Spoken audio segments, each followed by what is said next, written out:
Sandy Munro is going to be here to talk about some really big news that we've all learned about Toyota. You see, Toyota has announced that not only they have the very first solid-state battery-powered prototype in the industry, but they've been testing it for about a year. And Sandy Munro has consistently stated that he believes that Tesla is at least 5 to 10 years ahead of everybody else, especially when it comes to battery technology, including Toyota. So let's see if this big news has changed his mind, and we're gonna start right now.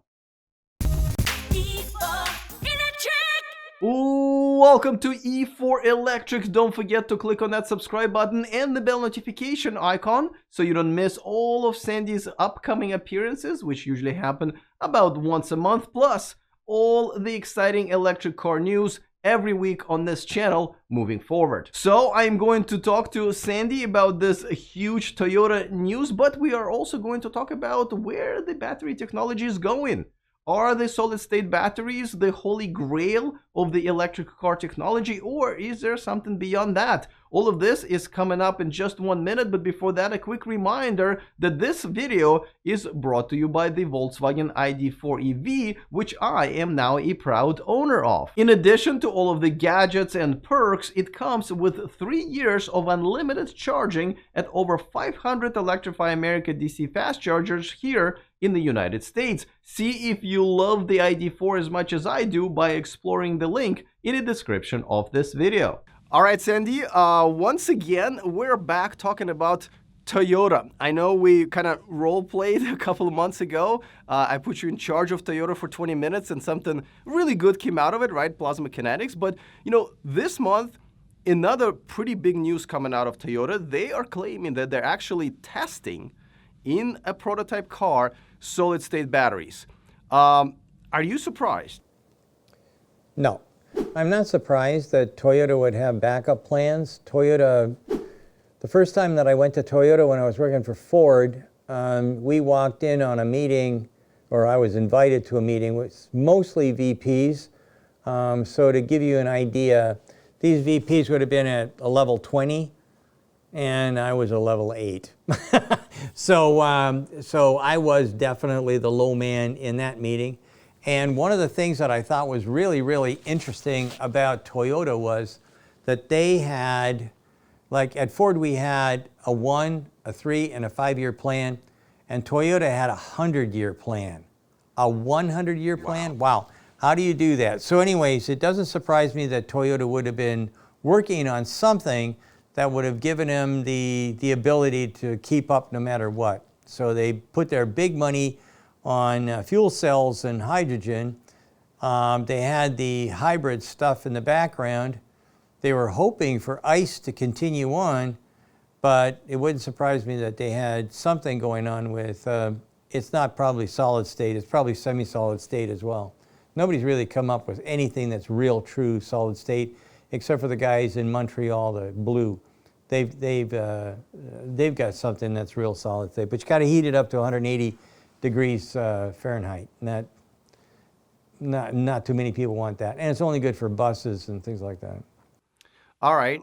Now, so if whatever solid-state type of batteries they're claiming they have, how far ahead of everybody they are? You know, obviously it's just one prototype. So how far ahead of everybody do you think Toyota is right now if what they're saying is really true? One prototype does not make production. If they have a working prototype, that is what we call phase 0, and there's a reason for that.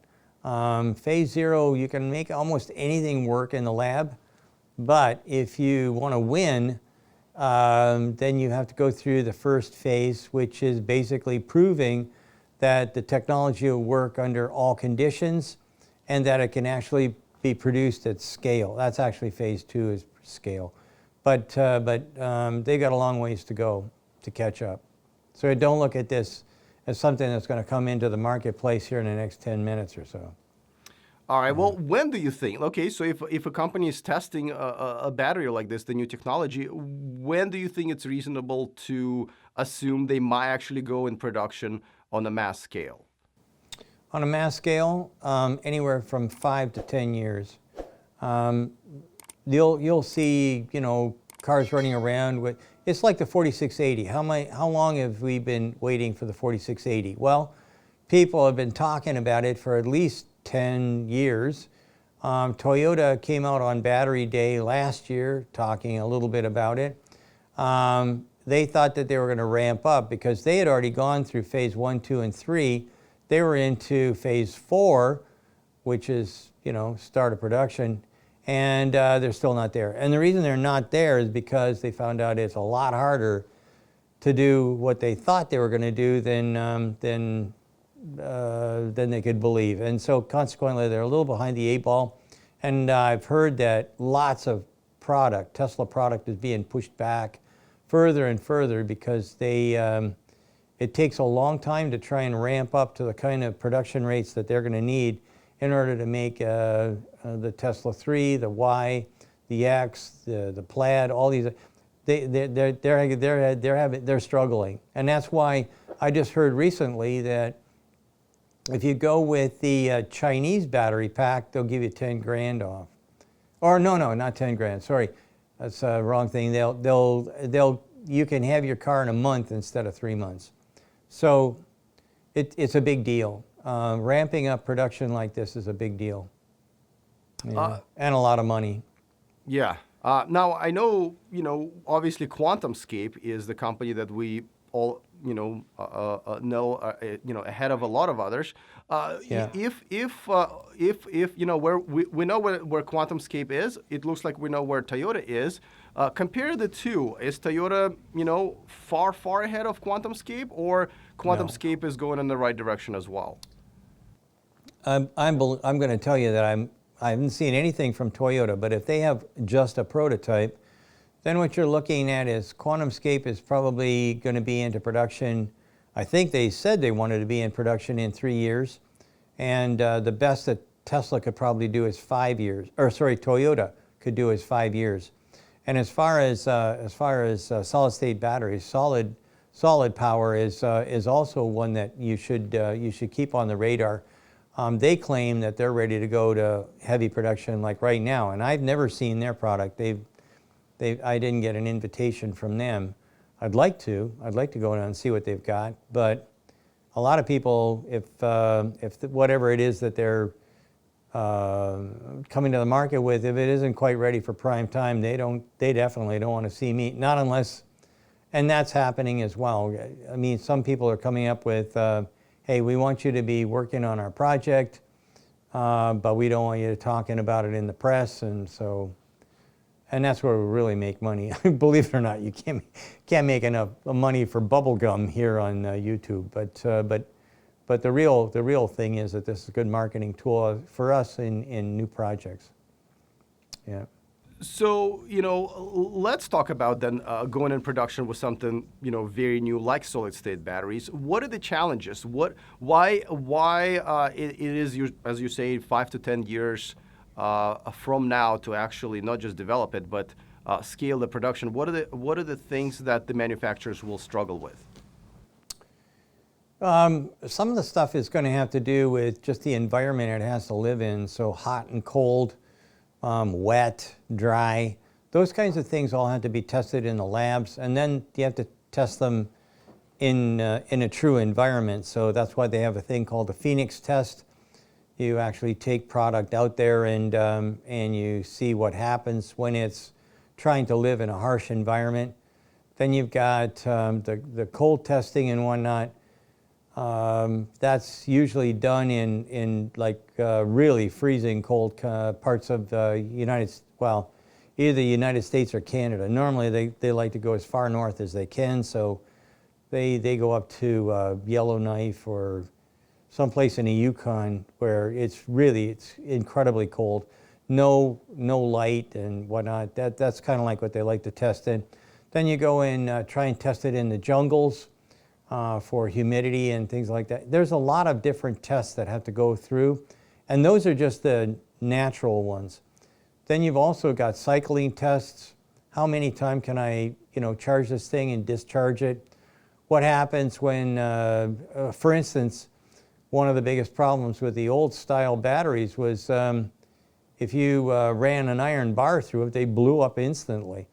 Getting it to the point where you can confidently say that you can jab an iron bar inside of a real battery pack and it won't explode, then that's another one of the tests that you're going to have to go through, and you're not going to do that in one fell swoop. Then there's the other one. I mean, salt spray and all these other different, again, natural things that can come along to kill a product or a program. Yeah. Does it take longer to essentially build and launch a solid-state battery factory or facility? And do you even need a separate factory for that? Can what they already have be converted into that? What goes into the logistics of essentially mass-producing something like solid-state batteries? Okay, a solid-state battery is entirely different. It doesn't look like a pouch battery pack or cylindrical or prismatic or pretty much anything else we've got in the marketplace. This is something that's brand spanking new, and the people that are going to be working on creating the automation in order to build that are going to be testing new territory. So when I went to see the guys down in QuantumScape, they showed me what they had, and their process and their automation looked like it was prototype automation. So, like I say, they're into a couple of stages ahead of they're a little bit ahead of what Toyota would have. Yeah. Okay. Now, let's talk about the 4680s that Tesla is developing. Obviously, that's the pony that Tesla has picked, at least for now. If Toyota does go and figure out the solid state, how will they compare to the 4680s? What are the advantages? What are the disadvantages for consumers, but also for the manufacturers? Well, if this all works out, it'll basically annihilate the 4680. The initial cost will be higher for the solid state batteries. However, as that starts to drop, the 4680s are going to be passé, like the 2170s are right now. There's lots of people making them, and they'll be around for at least 3 or 4 years. But when solid state comes out, the density, the amount of power that you can get in a certain volume will be quite a bit bigger than what you can get out of a lithium any battery. I mean, people are talking about ferritic batteries and stuff like that. All these different batteries like that, chemical batteries, will disappear in favor of solid state if it's for real. And by the way, there's the other thing: it charges wicked fast. It's not as fast as a capacitor, but it may be able to get a discharge from a capacitor, which is like the holy grail of charging. So it would be the game changer that would make it would be as dramatic as battery vehicles to ICE vehicles. It'd be that about like that. Yeah. Is that the end game for the battery technology? Essentially, once we get to the solid state, is that game over and it's just about improving the solid state battery, or is there something beyond that? People have been working on lots of different things. Capacitors is what a lot of people think, like the genie in a bottle. That's kind of what people would like to have. They'd like to have it so that, you would attract lightning and boom, now I got lightning in a bottle. And that's kind of like the ultimate. If we could figure out how to do that, that'd be wonderful. And quite frankly, I talked to some people about how maybe we could use old silos like again in a lightning storm and whatnot, and somehow with basically a solid state type of holding device, I could have a lightning bolt hit the top of these old silo, and boom, all the electricity is stuck inside, so I've got like this gigantic storage battery. That guy was very interested. I don't know where he went. He was older than I was, so maybe he died. Who knows? I can't remember. But we aren't working with him right now. So. All right. Now, so are you suggesting that Tesla and many other manufacturers, for that matter, should start developing a solid-state battery and not just concentrate on 4680s, because it sounds like 4680s is just kind of an interim technology? Should Tesla and everybody else really start working on the solid state right now? Right now would be a good idea to have. I would put part of my research money into that if I was Tesla. But remember, it's going to take 10 years for that displacement. So it'll take 5 years to even get it into production. And by then, you're going to be able to learn a lot of what kinds of problems the existing solid state are having. So you should be able to leapfrog the guys who've been pioneers, if you like. So the pioneer is always displaced by the settler, right?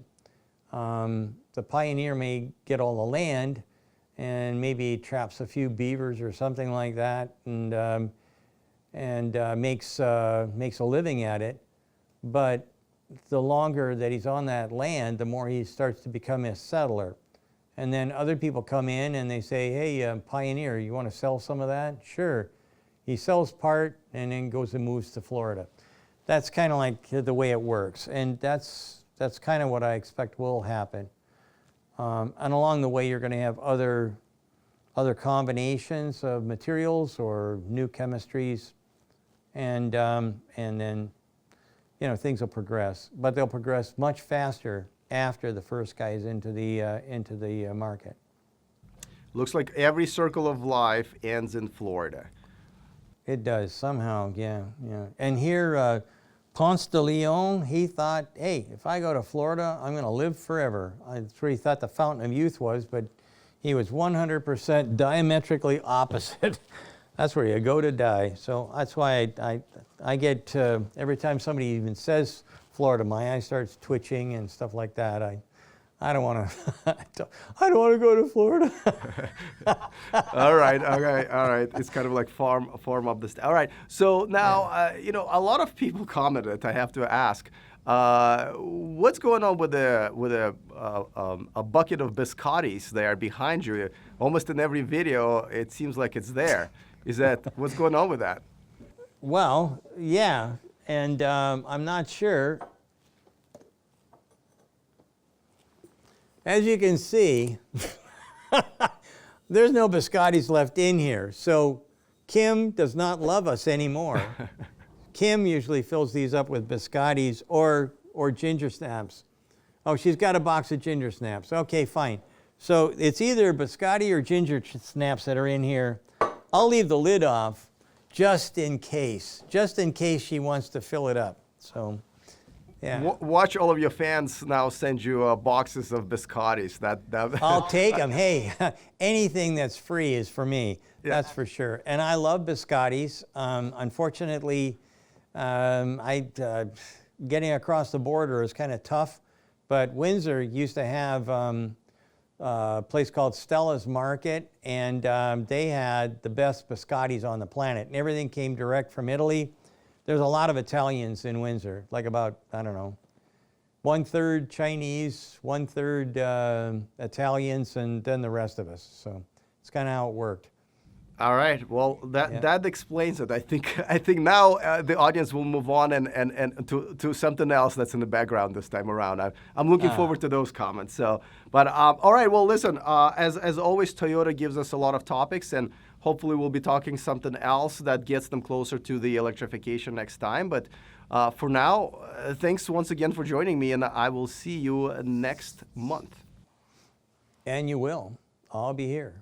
Well, you've heard the man. The biscotti's jar is empty. So the question is, what are you going to do about it? Let me know in the comment section, but also don't forget to subscribe to Sandy's channel. I put a link to it in the description of this video. And of course, don't forget to join me for my weekly subscriber hangout, live every Tuesday on this channel at 1 p.m. Pacific time. You can set a little reminder if you go to the homepage and click that little button. All right, looking forward to all of your comments. Other than that, see you guys next time, and remember to stay charged.